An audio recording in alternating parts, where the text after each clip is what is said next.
ဒါတော့ဟိုလေးမှာတခြားစီ မိမှုနေဖျားကြီးမှာပါဖျားကြီးသွားတာပါကစုံလာပြည့်နေလေးပါဒါကတော့ဒီမလေးချုပ်ပေးထားတဲ့1ဆက်လေးနဲ့ဒီမငယ်ဆုံးလေးချုပ်ပေးထားတဲ့1ဆက်လေးနဲ့ရမ်းတက်နေပါတယ်ဒီသားလေးကတော့ဒီမှာသူ့တော့ငယ်ဆုံးလေးချုပ်ပေးထားတဲ့1ဆက်လေးလူတွေကပြည့်နေပါတယ်လူတွေပြည့်နေတယ်လူတွေပြည့်နေတယ်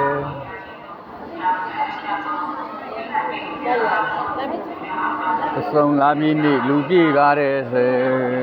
မဟာမြတ်မုနီဖျားကြီးမှာပါ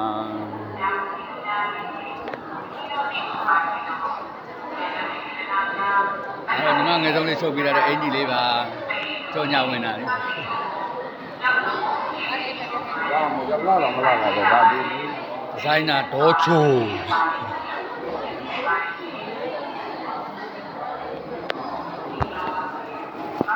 ကွယ်ယနေ့ရဝေးမှလည်းအားလည်းဖုံးတော့နိုင်ကြပါသေး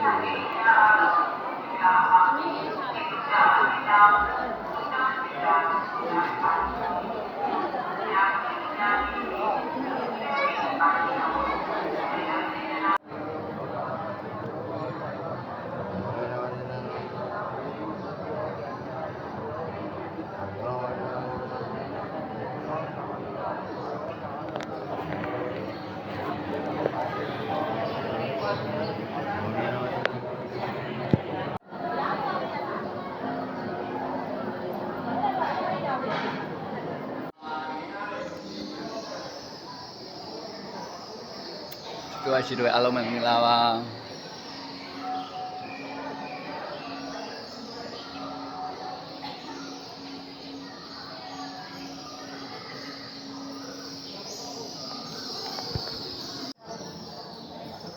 အသီးစီရပ်ပဲနော်